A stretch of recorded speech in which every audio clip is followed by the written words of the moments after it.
Have you ever witnessed the exact moment someone's life turns around? In this extraordinary tale, a single father named Henry finds a broken-down tractor and a stranded driver on a dusty Nebraska road.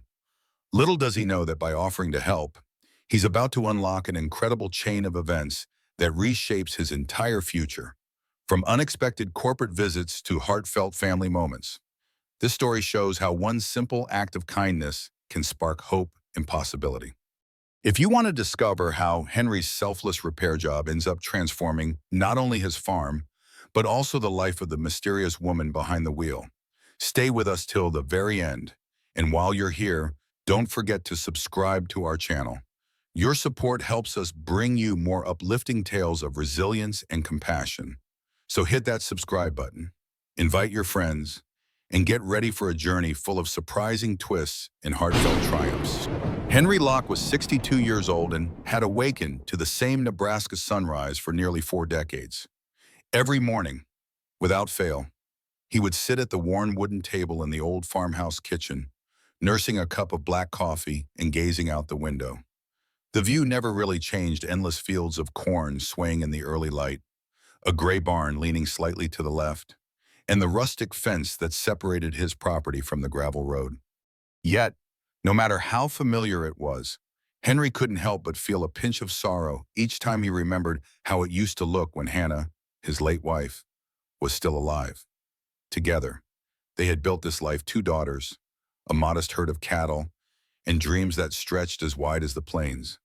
Hannah had passed away from an aggressive form of cancer 4 years earlier, leaving Henry with only her memory and the weighty responsibility of raising Grace and Lily on his own. Grace was 12, already sprouting tall and lanky, with freckles dusting her cheeks and a stubborn streak that reminded him so much of Hannah's determination. Lily was just 8, a little ball of sunshine who clung to her stuffed rabbit whenever she felt anxious, but also possessed an extraordinary curiosity about the smallest wonders on the farm. The girls were the anchors holding Henry to this land. Often, when doubts about finances or the never-ending workload on the fields gnawed at him, he would think of how Hannah used to pat his shoulder with reassuring calm, telling him that as long as they had each other, they would find a way through any storm. It was still early spring, a season of tentative hope in Nebraska. Melted snow had turned the paths muddy, and patches of tender green were just beginning to peek through the soil. As Henry rose to refill his coffee from the percolator, he caught a glimpse of a photo on the counter, Hannah holding a much younger Lily, while Grace stood by her side, each of them beaming. The memory stung like a fresh bruise. For a moment, he closed his eyes, recalling the smell of Hannah's hair whenever she embraced him after a long day. He set the photograph face down, sighed, and went to wake the girls. The second floor's wooden steps creaked under his weight. Lily's small bed was scattered with crayons, and Grace's corner of the shared room had stacks of books. Their space was unpretentious and warm, tattered quilts and crocheted pillowcases made by Hannah's mother decades ago. Quietly, Henry roused them, reminding them of chores. Lily needed to feed the chickens. Grace was in charge of checking if the older tractor still had fuel for the day's field work. It was routine, yes, but that routine was their lifeline. Most of the time, Henry accepted this lonely but stable existence. The bank statements might bring a new wave of anxiety each month, but this land was the only home his daughters had ever known. And if Hannah were still here, she would insist on persisting, on finding hope in the changing seasons. It was that unwavering memory of Hannah that gave Henry the determination to keep going. Little did he know that on this unremarkable spring morning, a stranger's broken machine on the old gravel road would spin all their lives into a direction he couldn't have fathomed, a direction that might just fulfill Hannah's final promise that better days were yet to come. By mid-morning, the sun stretched higher in the sky, and Henry had already repaired 2 sections of barbed wire fence. Grace followed him, carrying a small toolbox filled with wrenches and pliers. Lily toddled behind, singing softly to herself and occasionally offering the horses a handful of oats from her coat pocket. They were about to head back to the barn when Henry heard the unmistakable sputtering sound of an engine in trouble. It came from just beyond the slight hill where the gravel road dipped before curving around the boundary of his property. "Stay back, girls," he said in a measured tone, as though a coughing engine might pose a threat. He handed Grace the larger wrench and motioned for them to wait at the fence. Curiosity got the better of them, though, and they tiptoed a few steps behind, maintaining a safe distance. The trio climbed over a small rise, only to see a battered old tractor rocking uncertainly in the middle of the road. A woman mid-40s, brown hair pulled back beneath a wide-brimmed hat, was tinkering in frustration under the open hood. "Need a hand," Henry called, bridging the distance with a confident stride learned through decades of farm labor. The woman looked up, her expression a mix of relief and embarrassment. She introduced herself as Veronica Cook, saying she was out here scouting farmland but hadn't expected the old tractor she'd rented to give out so soon. Her accent was hard to place. There was a refined note in it that seemed at odds with the dusty Nebraska road. Henry instructed the girls to keep an eye out for passing trucks while he lifted the tractor's side panel. Right away, he saw the problem: a cracked coolant hose. Veronica tried to help, but it was clear her mechanical knowledge extended only to reading a quick online guide. Henry dug into his own toolbox, rummaging for some spare clamps and a bit of tape that might seal the hose temporarily. "This'll hold for a short while," he explained, glancing up at her, "but you'll need a real replacement soon." As he worked, Grace offered the woman a bottle of water, while Lily looked on, her eyes wide with curiosity. Veronica was polite and smiled a bit too widely, as though trying to overcompensate for her lack of hands-on know-how. "You sure you don't want me to pay you something for your trouble?" Veronica asked, wiping her forehead. Henry shook his head. "Neighbors help neighbors," he said with a shrug. Though in truth, it had been a long time since he'd found a neighbor in need like this. Most folks around here owned their tractors and knew how to fix them. Nevertheless, his father had taught him that anyone who came up short in the fields deserved a helping hand. While Grace and Lily patted the sweaty flanks of the tractor and giggled at how ancient it looked, Veronica tried to thank Henry again, but he waved off any offer of money. The woman hesitated before climbing back onto the seat, like there was something else she wanted to say. Instead, she simply tipped her hat, offered a grateful nod to both girls, and coaxed the tractor forward with a jerk. Henry stood by as she disappeared around the bend, feeling that the encounter was more than just a random breakdown. However, he dismissed the hunch as quickly as it came, chalking it up to the same rural hospitality his family had lived by for generations. Henry and the girls returned to their usual chores, but their conversation kept drifting back to the mysterious woman. Lily, in her sweet, unabashed way, wondered aloud if Veronica might be some kind of adventurer or treasure hunter. Grace, more pragmatic, speculated that Veronica was a city type who had no business renting a tractor she didn't know how to handle. Henry listened to them both, smiling at their imaginations. After lunch, he loaded a few hay bales onto the functioning tractor and tried not to think too much about the odd encounter. They had repairs to finish, animals to tend, and a barn roof that desperately needed patching. For the most part, farm life was too demanding to leave room for daydreams. Night fell swiftly, and Henry put the girls to bed. Each night, Lily insisted on hearing one of Hannah's favorite lullabies. Henry's voice cracked as he sang, but it was a routine Lily clung to since her mother's passing. Grace had her own ritual, reading one page from Hannah's old gardening journal before lights out. On this particular evening, Henry saw a flicker of the porch light through Grace's half-open door as he stood in the hallway. Inside, she was holding the book, tears brimming in her eyes. Hannah had recorded everything from planting schedules to small notes about their daughter's early milestones. Grace, feeling that pang of longing, closed the journal and turned off the lamp. Henry headed downstairs, intent on laying out the next day's plan. Although his daily schedule never changed drastically, chores, field work, minor mechanical fixes, he approached each list with a sense of resolute responsibility. He'd promised Hannah to keep the farm going, at least until Grace and Lily were grown. That promise felt heavier each day, especially when money was scarce and every mechanical breakdown could be a tipping point. Sometimes, Henry noticed new lines etching themselves across his weathered face, clear evidence of the stress, but he'd keep his vow to Hannah, no matter how drained or uncertain he felt. Just as he was about to lock the front door and retreat upstairs, he caught the distant sound of a motor outside, far beyond the fence. Peering through the window, he saw headlights. They weren't the typical battered pickup of a local friend. These lights were cleaner, brighter like something from out of town.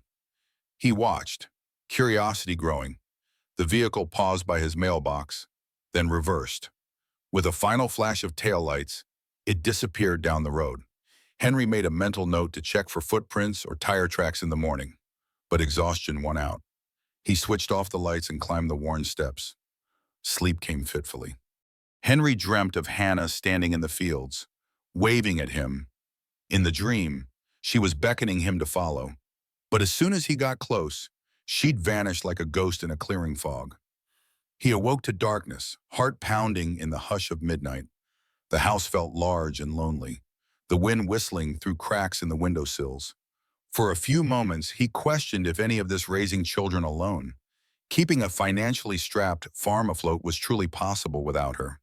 Then he remembered Lily's smile, Grace's fierce dedication, and Hannah's last words in that hospital bed, "You'll do right by them, and by this land." If that was his duty, he'd do it, come what may. The next morning arrived with a cool drizzle that slicked the ground and made every chore a muddy challenge. Henry, Grace, and Lily donned old raincoats and boots, trudging out to the chicken coop to check on feed, then to the barn to see if any leaks had sprung anew. Around mid-morning, just as they were about to sit down for a modest breakfast of scrambled eggs and toast, a car rumbled up the driveway. It was the same shiny black sedan Henry had glimpsed the night before, its windows tinted, the engine almost too refined for these worn-out roads. Out stepped Veronica Cook, minus the dusty hat. This time, she looked more put together in a weatherproof jacket, her hair braided neatly. The drizzle pattered on her car's hood, but she stepped through the puddles as if oblivious to the mess. Grace and Lily exchanged wide-eyed glances. Henry wiped his hands on a towel, heading to the porch to greet her. Despite his curious wariness, he remained polite.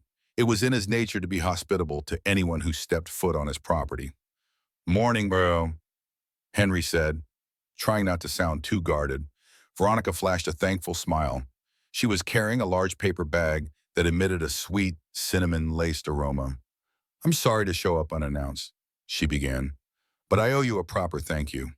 And these pastries are from the local bakery. I hope you like apple turnovers." Grace's eyes lit up at the mention of pastries, and Lily's curiosity overshadowed any shyness as she hopped closer. Henry invited Veronica inside, where the warmth of the kitchen contrasted sharply with the damp chill outdoors. She set the pastries on the table, and Grace couldn't resist taking a big sniff. Lily offered Veronica a cup of coffee, then perched herself on a stool, watching the visitor as though she might vanish if she blinked. Veronica took a sip and let out a contented sigh. "It's been a long time since I've had coffee this good," she said, nodding at Henry gratefully. Over the next several minutes, Veronica explained her background. She worked for a small philanthropic organization called the Wellington Legacy Fund, which specialized in helping struggling farms modernize. They provided grants for equipment upgrades and offered educational programs to teach new agricultural techniques. Her own father had once been a farmer. Veronica grew up around fields and machinery, though she admitted she'd let her practical knowledge slip in her adult years. "That's why I was out with that antique tractor," she confessed with a sheepish smile. "I wanted to see if I still had the same grit I did as a kid. Turns out I'm rustier than I thought." Henry listened, trying to discern the sincerity behind her words. He knew enough to be cautious whenever someone came around offering financial help. "So, what brings you back here?" he asked, folding his arms. Veronica hesitated, then glanced at the girls before turning back to him. "I spoke with my team about your farm," she said. "We've been looking for a place to pilot a new initiative, low-cost machinery upgrades combined with real feedback from farmers who know their land. I saw how quickly you fixed that coolant issue. You've got a knack for problem solving, and I'd like to see if we can put that to use." The room fell silent. Lily's eyes sparkled with excitement. While Grace looked skeptical, Henry was simply stunned. He'd never imagined that one small favor could spark such a proposal. Then he thought of the overdue bills on the kitchen counter. Could this be the chance they so desperately needed? but a small voice in his mind reminded him, if something seems too good to be true, it usually is. In the days that followed, Veronica made regular visits to the farm, often bringing a couple of younger colleagues, Raphael, a field technician in his 20s, and Dana, a research analyst with a clipboard seemingly glued to her hand. They asked Henry questions about everything: the age of his tractors, how he handled irrigation, whether he'd consider solar panels on the barn. They came armed with flyers about sustainable farming practices, but Henry was more intrigued by their eagerness to learn about the day-to-day challenges. Even Grace, who had been wary at first, found herself intrigued by Dana's talk of drones that could help with pest control. Every evening, after the visitors left, Henry would linger in the kitchen with the girls, discussing the possibility of partnering with the Wellington Legacy Fund. Lily's eyes would light up whenever Veronica's name came up, as if the woman were some sort of benevolent fairy godmother. Grace, on the other hand, asked countless questions. What if they start telling us what to grow? What if we can't afford the new machines once the grant money stops? Henry appreciated her realism. At 12, she was already thinking steps ahead, just like Hannah used to do. One Thursday afternoon, Henry found himself standing shoulder to shoulder with Raphael in front of the oldest tractor on the farm. They'd taken apart half the engine, grease staining both men's arms. Raphael explained how the new sensors could monitor oil pressure and temperature, sending an alert to Henry's phone if something was off. It's not perfect, Raphael admitted, but it'll cut down on guesswork. And for older farmers who might not be able to climb under these things anymore, it's a real boon. Henry chuckled at the notion of being older, though his knees did protest every time he knelt on the ground. He had to admit, the technology was impressive. Veronica arrived just as they were finishing. She observed quietly for a few minutes, then volunteered to run a diagnostic tool. The tractor rumbled to life, sputtering at first but then settling into a steady purr. Henry turned to see the faintest glimmer of pride in her eyes, and he felt a flicker of admiration for her willingness to get her hands dirty. It reminded him of Hannah, who used to fix fences with him at dawn and still find time to plant flowers around the porch by dusk. That evening, the sun cast long shadows across the fields, painting the farm in a golden hue. Veronica joined Henry and the girls for supper, a simple meal of roast chicken, cornbread, and mashed potatoes. As they ate at the large oak table, Veronica asked Lily about her day, listened to Grace explain her makeshift science experiments, and even told a few stories of her own father's farm. Henry noticed how comfortable she seemed, how the girls responded warmly to her era. He remembered Hannah's ability to connect with people so effortlessly, and for a moment he felt the old pang of loss. After dinner, Henry walked Veronica back to her car. She hesitated by the driver's side door, then turned to face him. I know this is all moving fast, but I believe in what we're trying to do. I also see how protective you are of your family. If there's anything you need clarification, concerns, just say the word. Henry thanked her, but he stopped short of giving her any promises. As her car disappeared into the twilight, he wondered if he was on the edge of a change that could define not just his future, but the futures of Grace and Lily as well. As the collaborative project between the Wellington Legacy Fund and Henry's farm gained momentum, a quiet sense of optimism started to replace Henry's usual worry. The dreadful envelopes with overdue notices still piled up, but each day, he learned something that might help him adapt. Raphael taught him about rotating certain crops to maintain soil fertility, while Dana discussed potential microloans that could ease short-term financial pressure. Veronica, for her part, maintained a warm but professional presence, ensuring that Henry never felt overwhelmed by the demands of the pilot program. Despite the generally positive developments, Henry remained cautious. One late afternoon, he found Lily in the barn, stifling tears. Her stuffed rabbit was tucked beneath her arm. "Daddy," she began, voice trembling, "are we going to have to move away?" Henry's heart lurched. "Why would you think that, sweetheart?" She pointed to the barn wall, where a newly printed schedule for upcoming deliveries and installations was pinned. "They're bringing so many new things. What if we can't pay for Pahan and we lose the farm?" Henry knelt down and pulled her into a hug. "We're not going anywhere," he said softly, though a sliver of doubt teased the back of his mind. "We're just trying to improve what we have. If it gets too complicated, I'll make it right." Grace, too, was wrestling with her own form of anxiety. She'd started avoiding the visitors, choosing instead to bury herself in Hannah's old gardening journal or the few library books she owned about advanced science.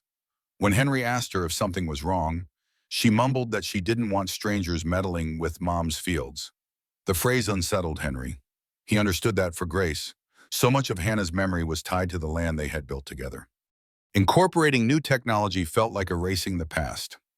An important turning point arrived on a Wednesday morning when Veronica introduced Henry to an older gentleman named Mr. Hightower, who was also part of the Wellington Legacy Fund's advisory board. Mr. Hightower looked to be in his 70s, lean with a firm handshake. Over a cup of coffee at Henry's table, the man admitted that he'd once nearly lost his own farm to bad weather and rising debt, only to be saved by a philanthropic program decades earlier. "I get that you're proud," Mr. Hightower said, looking Henry in the eye. "But there's no shame in letting good people help you. So long as you keep the final say in how things are done, it's about balance." That conversation resonated with Henry. Later that day, after clearing the barn of clutter, he found Grace leaning against a stack of hay bales. She was reading Hannah's journal again, lips pressed tight. Henry sat beside her and gently asked if he could look through it as well. Together, father and daughter flipped through the pages, each entry a living snapshot of Hannah's love for this farm and for them. At the end, there was a small note Hannah had penned just a month before she passed. "Whatever grows here, grows from our heart." Change doesn't erase love. It expands its reach. Henry's eyes misted over. Maybe they could let these new people in, not to replace Hannah's legacy, but to help it flourish. Word spread through the local community that Henry was hosting some big city folks who were installing advanced systems on his land. Neighbors began dropping by, politely curious about what was unfolding. Among the visitors were Frank and Doris Albright, an elderly couple who lived a mile down the road. For decades, Frank had sold eggs and milk to supplement his small pension, and Doris had been a close confidant of Hannah's. As soon as she heard the rumors of outside investment, Doris showed up with homemade biscuits and a watchful eye. Henry offered Frank and Doris a tour, pointing out the newly installed sensor near the barn roof that could alert them if there was a leak or if the feedstock was running low. In the fields, a drip irrigation system was being tested, a stark improvement over Henry's old method of watering with a leaky hose. Doris touched the pipes, then asked pointedly, "You trust them, these people from out of town?" Henry hesitated, recalling the conversation with Mr. Hightower. "I'm learning to he admitted. The real test of trust came that weekend when the entire Wellington Legacy Fund team arrived with a camera crew. They wanted to document the pilot program, presumably for promotional materials. And that made Henry uneasy. He'd always been a private man, not the sort to have cameras aimed at him while he worked. Grace flat out refused to appear on film, which prompted Veronica to suggest they keep the cameras away from the girls altogether, focusing only on the agricultural process. Lily, on the other hand, was less camera shy, but still shy enough that she mostly hovered behind Henry whenever a lens was pointed in her direction. They spent most of Saturday filming Henry demonstrating how he usually inspected his tractor for routine maintenance. He spoke about the constraints of a small-scale operation, the unpredictability of weather patterns, and how, despite everything, he clung to the hope that each harvest would be enough to carry them into the next year. Veronica occasionally chimed in from behind the camera, prompting Henry with clarifying questions. By the end of the day, Henry was exhausted from all the talking. Still, when he caught a glimpse of the footage replay, he noticed the sincerity in his own words. He wasn't just complaining about hardships. He was expressing why the farm mattered. It was the home he'd built with Hannah, the legacy he wanted to leave Grace and Lily. That evening, after the camera crew departed for their motel, Veronica stayed behind to help Henry fix a broken latch on the barn door. It was near twilight. The sky turned pink and orange, stretching out over the cornfields like a watercolor painting. As they worked in companionable silence, Veronica said, I never told you exactly why I wanted to do this. My father lost his farm to a bank auction when I was in college. He was too proud to accept help from anyone. I watched him struggle alone until he couldn't hold on anymore. She paused, exhaling as though letting out a long-held regret. I don't want that to happen to anyone else if I can help it. Henry hammered the latch back in place, feeling the quiet weight of her words. He thought of Hannah in the last few days before she passed, how she'd insisted that he would need support after she was gone, support from family, friends, even strangers if it came down to it. Well, he said finally, we can't fix the world in a day, but maybe we can fix this piece of it together. Veronica's smile was answer enough. For a brief, blissful stretch of weeks, everything ran smoothly. The drip irrigation system worked wonders, reducing water waste and time spent lugging hoses. The advanced sensors flagged a minor engine issue on Henry's ancient tractor before it could become catastrophic. Even Grace began to warm up, especially after Dana showed her a drone used to scan for crop health. Grace watched the drone's camera feed on a tablet, fascinated by the bird's-eye view of the fields. Lily reveled in the novelty of seeing the farm's daily tasks streamlined. Though she was most excited about a new greenhouse, Veronica hinted they might build eventually. Yet life had a way of reminding Henry that no good spell lasted indefinitely. One afternoon, while Lily was feeding the chickens and Grace was helping Raphael calibrate a sensor, Doris Albright came rushing up the driveway, out of breath. She found Henry in the barn. "Henry, you need to hear this," she panted, eyes anxious behind her wire-rimmed glasses. She explained that a local radio segment had aired that morning, accusing the Wellington Legacy Fund of meddling in family farms and implying that the technology they introduced would eventually force older farmers into debt. Henry's chest tightened. He had been cautious for this very reason. Outside skepticism was bound to rise sooner or later. That evening, Veronica arrived looking frazzled. She confirmed Doris's story. Some ex-partner from the fund is stirring trouble, she explained, massaging her temples. They're painting us as opportunists who prey on struggling farms. Henry frowned. He'd seen misinformation tear communities apart. So, what do we do, he asked. Veronica sighed. I'm meeting the board in a few days. They want me to either prove the project's worth or scale it back until the allegations die down. She looked at Henry with genuine concern. I won't let them bully you or your family, but I might have to pause some aspects of our work if it gets too heated. Henry shook his head. The improvements were already making a tangible difference in his day-to-day operations, and he couldn't imagine reverting to the old ways now, especially not with his budget so tight. The new cost savings, modest as they were, had given him a cushion he hadn't felt in years. What about the camera footage, Henry asked. You recorded me speaking honestly about what this means for us. Can't that help clear the misconceptions? Veronica blinked, then began to smile. That's an excellent idea, she admitted.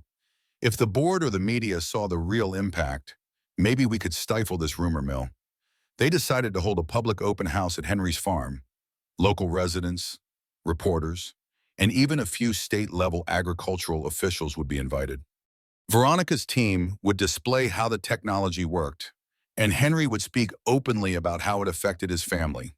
Grace, though still hesitant about appearing in front of crowds, offered to show drone footage. Lily planned to lead small tours so people could see how the new system helped feed the chickens and manage the greenhouse row.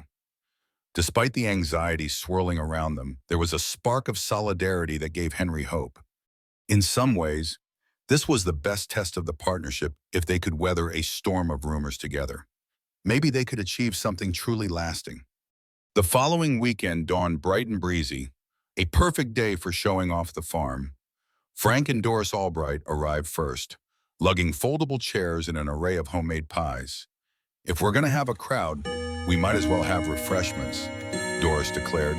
Setting them up on a weathered wooden table near the barn, Raphael and Dana erected a small tent, under which they laid out brochures, laptops, and some sleek prototypes of sensor units. By mid-morning, cars and pickup trucks began rumbling in. Curious neighbors, skeptical passers-by, and a few local journalists ambled around the property, eyeing the new equipment. Veronica moved gracefully among them, introducing herself and explaining the pilot project's objectives. Whenever someone raised doubts about hidden fees or ulterior motives, she calmly pointed to Henry's direct experiences. The star of the day, surprisingly, was Grace's drone demonstration. Using the tablet, she showed live aerial views of the cornfields, illustrating how they monitored crop health. A hush fell over the small crowd as they realized the practicality of such a tool.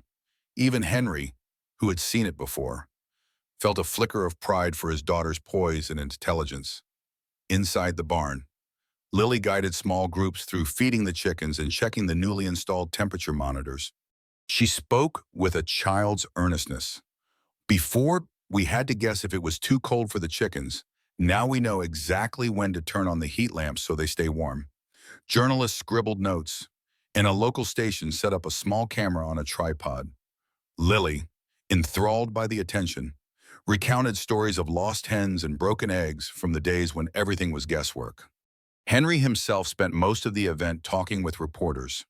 Standing by the very tractor he had once repaired for Veronica, he recounted how that chance meeting led to a partnership that revived his farm's capabilities.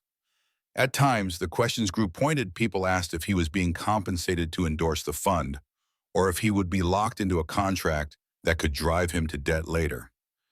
Henry answered plainly, "I read every line of the agreement. I can stop anytime. The improvements aren't forced on me, they're offered. If the day comes that it doesn't make sense, I'll walk away. But right now, it's helping me keep this farm afloat." Just after noon, a collective buzz spread through the small crowd. A van from a larger regional news station pulled in, and out stepped a well-known reporter. Veronica approached Henry, her expression laced with both excitement and anxiety. "This is good," she whispered. "It means the story's really getting traction. We just have to be careful they don't twist it." Henry nodded, steeling himself. When the reporter came forward, microphone in hand, Henry felt every eye on him. He introduced himself as a widower, fighting to preserve the family farm for his two daughters. Then he explained how Veronica's initiative fit into that vision. "I lost my wife, Hannah, a few years back. Ever since, it's been hard, but she always taught me to keep an open mind about new ideas. If working with Ms. Cook's team honors Hannah's dream and keeps my land and my family, I'd be a fool not to try." The cameras captured his weathered face, and for a moment, the entire crowd seemed to hold its breath. This was no corporate spin. It was raw, heartfelt truth. A few days after the open house, the local TV segment aired. In a brief 5-minute spot, viewers saw Henry calmly explaining the value of the new equipment, Grace's confident drone demo, and Lily's bright-eyed tour of the barn.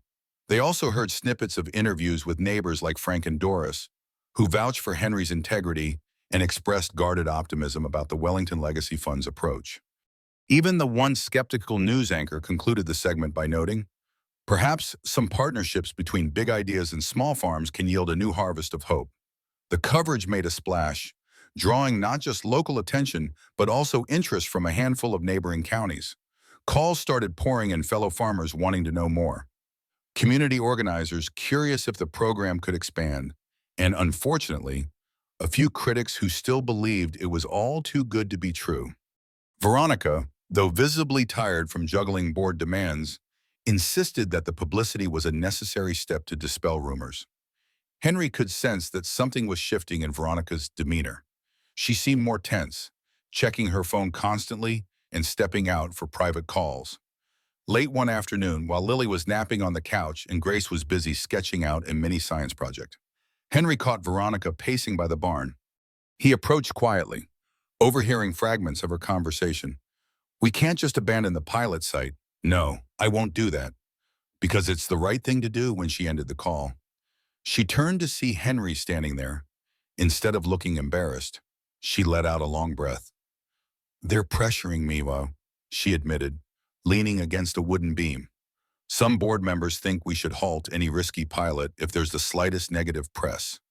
They're so concerned about the fund's reputation that they forget why it was established in the first place, to support farmers." Henry took off his cap, fiddling with the brim. "So, what happens now?" he asked. Veronica shrugged. I've got one more big meeting with them next week. I'm going to push for a full rollout of the pilot program, not just here, but in other farms that have shown interest. If they refuse, I might have to. She paused, the words hanging unspoken in the air. Step down, Henry guessed. Lose her job. The idea unsettled him, but also clarified something. Veronica was risking more than just a corporate position. She was staking her personal beliefs and her father's legacy on this. For the next few days, Henry felt like he was walking on eggshells. While the farm task carried on collecting eggs, checking soil levels, ensuring the greenhouse seeds sprouted, he couldn't shake the feeling that everything he'd built with Veronica and her team was teetering on a knife's edge. Grace sensed his unease, too. She stopped him one morning by the chicken coop and said, Dad, maybe we should do something. Show them we're all behind this. Not just you. Henry ruffled her hair. What do you have in mind? She grinned, that old spark of Hannah in her eyes. Just an idea I've been cooking up. You'll see. As Grace retreated into the farmhouse, Henry reflected on how much she'd grown since Hannah's passing. She was no longer just a quiet, bookish child. She had blossomed into a resourceful young girl unafraid to stand for something meaningful. If Veronica's future and the fate of their pilot program hinged on a board meeting, perhaps Grace's big idea could help tip the balance in their favor. While Veronica flew out for her crucial board meeting, Grace revealed her plan. She wanted to create a video montage piecing together drone footage, interviews with local residents, and heartfelt testimonials from Henry, Lily, and even the Albrights showcasing the real impact of the Wellington Legacy Fund's work. She reasoned that if the board members could see how a single farm's turnaround inspired an entire community, they might realize that continuing the program would be both ethically right and publicly beneficial. Grace commandeered the family's old laptop and spent hours editing the clips. Lily helped gather interviews, holding a small microphone as she shyly asked neighbors what they thought about the new drip irrigation or how they felt seeing a local farm get a fresh chance. Doris, for example, teared up on camera while recalling Hannah's generosity when Doris was ill years ago. She never asked for anything in return, Doris said, her voice quavering. She just gave. And now it's like Henry's family is on the receiving end of kindness for once. Feels long overdue. Henry was impressed. Even though technology wasn't his strong suit, he marveled at how Grace spliced together uplifting music and interspersed shots of the farmland at sunrise. Children running through the rows of young corn, and close-ups of the advanced sensors quietly blinking with life.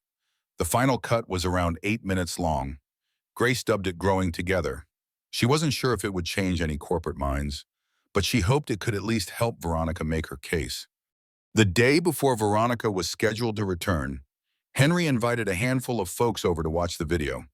Frank and Doris came, along with Raphael, Dana, and a few supportive neighbors. They crowded into the living room, the scent of popcorn wafting in the air. As the video played, Henry watched the expressions on their faces. Some smiled fondly at the farmland footage. Others looked visibly moved when Lily interviewed a tearful single mother who'd saved money on feed costs because of the new system. By the time Grace's final credits rolled, there was a short silence, followed by applause. Doris dabbed her eyes with a tissue, and Dana said, "We've got to get this to Veronica as soon as possible. She can show it to the board that evening." Henry helped Grace upload the file to the fund's shared drive. He typed a brief note to Veronica, explaining that the community had rallied behind this project, that many more had expressed interest, and that Growing Together was merely a glimpse of what could be achieved if her board would give them the chance. Hitting send felt momentous, like sealing a message in a bottle and tossing it into unknown waters, hoping it would reach safe shores.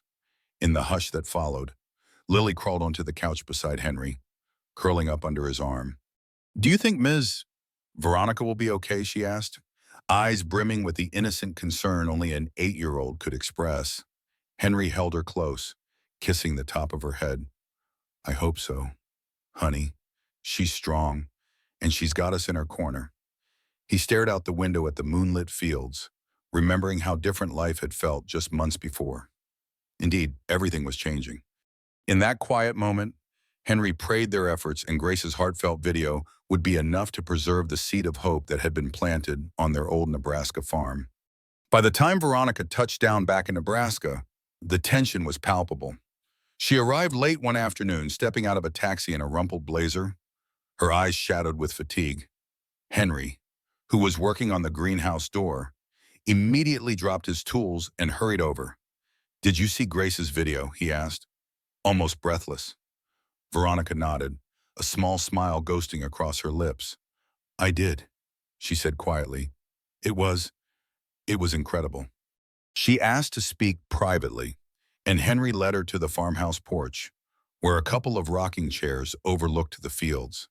The sky was an orange and pink tapestry, hinting at sunset.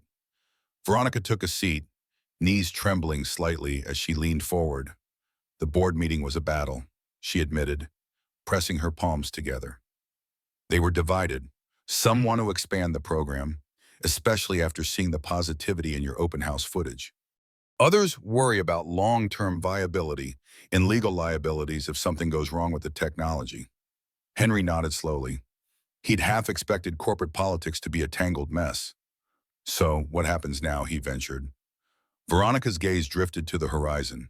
"They gave me an ultimatum: either scale down the pilot project to minimize risks or step aside so someone else can lead it. They said they'd consider Grace's video and the open house coverage, but they still want guarantees that no future controversies will arise." Henry's heart sank. It felt like the entire collaboration teetered once again on a razor's edge. "I told them," Veronica continued, "that I wouldn't abandon the farmers who've already invested their time in this. And if that means I have to quit, then so be it. But they haven't given a final ruling yet. It's complicated." She swallowed hard, trying to maintain composure. Henry realized the toll it was taking on her. She was fighting not just for the program, but for her own integrity. Slowly, Henry leaned forward, covering her clasped hands with one of his. "Veronica," he said, keeping his voice calm, "I know how much this means to you, but I also know that you're not alone in this fight. Grace has poured her heart into that video. Raphael and Dana believe in the vision. Doris, Frank, the whole community, everyone sees something good in what you're doing." He paused, letting the weight of his words settle. "We stand with you, come what may." Veronica's eyes glistened with tears she refused to let fall. "You have no idea how much that means to me," she whispered. In that moment, Henry recalled how Hannah used to say that true kindness had a ripple effect. It started with a single small act like fixing a broken tractor on a dusty road and spread outward, touching countless lives. Here, in the half-fading sunlight, Henry sensed that ripple. He felt Hannah's presence, as though she approved of this new alliance that was blossoming into something more than just a business arrangement. They stayed on the porch until the stars began to peek out. Lily came searching for them, tugging Veronica's sleeve to ask, "Are you hungry? Grace and I made sandwiches." Despite the heaviness in the air, Veronica managed a grateful laugh. "Starving," she replied, standing up and heading indoors with Lily's tiny hand in hers. Henry followed, realizing that though the coming days might be riddled with uncertainty, there was strength in unity. And for the first time since Hannah's passing, he felt the farm brimming with a hopeful energy that transcended mere survival. Events escalated quickly in the following week. The negative press intensified as a couple of disgruntled former employees of the fund spilled half-truths to any outlet that would listen. At the same time, some of the more progressive voices on the board doubled down on championing Veronica's cause, arguing that the pilot project could become a blueprint for reviving rural economies nationwide. The tension reached a crescendo when Veronica received an abrupt call from the board's chair, summoning her to an emergency vote. The outcome would decide whether the Wellington Legacy Fund would continue supporting her pilot or pivot in a different direction, effectively leaving farms like Henry's without further assistance. That evening, Henry called a community meeting in his barn. Nearly 24 neighbors showed up, from old-timers to younger families who'd recently purchased smaller plots. Grace presented her video once again, and Lily handed out sheets that outlined the improvements their farm had experienced: lower water usage, reduced feed costs, Fewer mechanical breakdowns. Frank Albright took the floor, describing how he'd always been skeptical of fancy technology, but seeing it in action changed his outlook. Doris added that while traditions were important, we can't cling to them so hard we don't see a good thing staring us in the face. Then, one by one, other neighbors shared personal stories. A widow who struggled with heavy labor now found solace in the possibility of installing automated feeders. A veteran who had trouble bending his knees expressed gratitude for sensor alerts that saved him from crawling under machinery.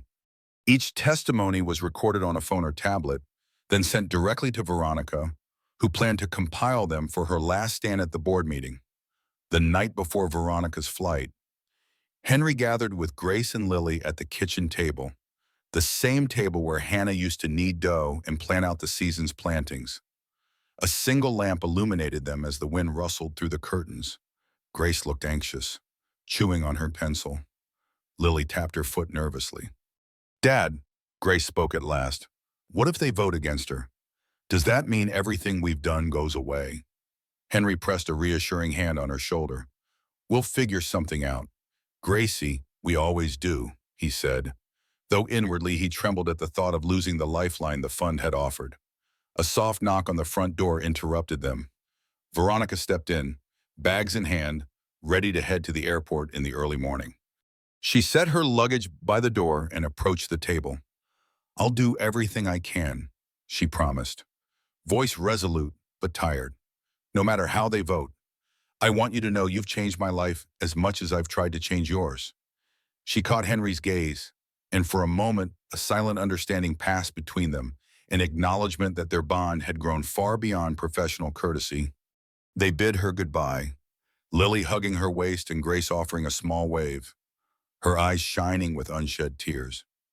Henry walked Veronica outside where a taxi waited with its headlights on. As she climbed into the back seat, she hesitated. "Thank you, Henry," she whispered, "for believing in me even when I doubted myself." Henry squeezed her hand lightly. "Come back soon," he said, closing the door softly. He stood there in this moonlit yard, watching the taxi until it vanished down the dusty road. In his chest, hope and dread mingled in equal measure. The next 48 hours felt like a slow-motion reel of anxiety. With Veronica away, Henry took on the tasks that had become second nature over recent months, checking sensor readouts, adjusting irrigation schedules, and helping the girls with their daily routines. Grace kept busy adding new segments to her video montage, including short clips of neighbor testimonials and even a snippet of Frank praising the new greenhouse design. Lily, sensing the collective tension, alternated between asking dozens of questions. "When is Ms. Veronica coming back? Who's on the board? Can we send them cookies?" and sitting quietly, coloring pictures of the farm under a bright sun. Henry tried to maintain a strong front, but at night, after the girls were in bed, he would sit alone on the porch and recall Hannah's last words about never being afraid to accept help. He realized how close he had come to turning Veronica away that day by the broken tractor. If he had, the farm might have limped along for a few more seasons, but he doubted they would have the renewed spirit or the financial breathing room they currently enjoyed. For the first time in a while, Henry actually believed they could invest in a better future for Grace and Lily, not just survive month to month. On the third day, around noon, the call finally came. The girls were in the yard, practicing with the drone under Raphael's watchful eye. When Henry's phone buzzed, Veronica's name lit up the screen. He stepped away, heart pounding. "Henry," came her voice. "It's done. The board voted." Henry held his breath, waiting. They were split, but in the end, "We won't lose the pilot program." However, she paused, and Henry's stomach twisted. "However, they want me to serve as a co-director with someone else who's more risk-averse. They think it'll balance me out." Her tone suggested an uneasy compromise. I decided I couldn't accept that. They made it clear I wouldn't have the final say on expansions or the freedom to stand by farmers if controversies arise. So I resigned. Henry's mind spun. Resigned, that meant no official role at the fund, no direct oversight of their project. So does that mean he could barely finish the sentence? "No, Veronica interjected, her voice suddenly buoyant. I negotiated a transitional period for the existing farms in our pilot. The fund will maintain the technology they've already installed, at no further cost for at least 2 years. That's in writing. They can't go back on that. Afterward, who knows? But for now, your farm is secure. And I have plans. Henry, she went on to explain that she intended to create a new, smaller nonprofit specifically focused on bridging modern agricultural tech in struggling family farms. Something less bureaucratic, more personal. I have enough savings and a few connections, she said, and I won't let the original vision die. I'd be honored if you'd still consider being part of it, help me shape it from the ground up. Henry felt an immense wave of relief, colliding with a swirl of gratitude and admiration. He took a moment to compose himself, stepping behind the barn so the kids wouldn't see his tears. We're in, he finally managed, voice thick. We'll do whatever it takes. Veronica's soft laugh on the other end was tinted with exhaustion, but also a renewed sense of purpose. Thank you, she said. I'll be back in a couple of days. Let's celebrate properly. As he hung up, Henry felt a lightness he hadn't experienced in years. A certainty that, though challenges still lay ahead, they had earned a real shot at building something lasting and meaningful. 2 weeks later, the smell of fresh hay and late summer wildflowers draped Henry's farm in a serene glow. Bales of straw fashioned into makeshift seating lined the yard, and a long wooden table held a feast prepared by neighbors' roast chicken, corn on the cob, apple pus, and pitchers of sweet tea. At the center of it all, Grace and Lily fussed over a simple but elegant banner, "Welcome to our future." The sign had been Grace's idea, capturing the spirit of newfound possibility that coursed through everyone involved.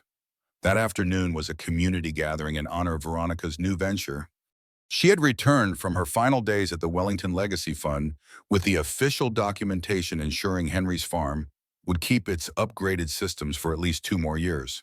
More than that, she was brimming with plans for the smaller, farmer-driven nonprofit she intended to launch. She called it the Open Fields Collective, a name chosen to reflect the wide-open potential of Nebraska's farmland and her belief in open collaboration. Neighbors, local journalists, and supportive farmers from counties away milled around, celebrating Henry's successful pilot project and listening intently as Veronica spoke about the new mission. She stood on a small crate to address the makeshift crowd, her voice steady and warm. A wise woman once told me, Veronica said, glancing at Henry, that kindness has a ripple effect. We start with one farm, one family, and watch how it expands outward. That's what we want the Open Fields Collective to be, a place where modern technology meets age-old wisdom, and nobody gets left behind. Applause broke out, though it was the down-to-earth kind of applause you hear in a rural community, heartfelt but still a bit reserved. Henry then joined her on the crate, clearing his throat.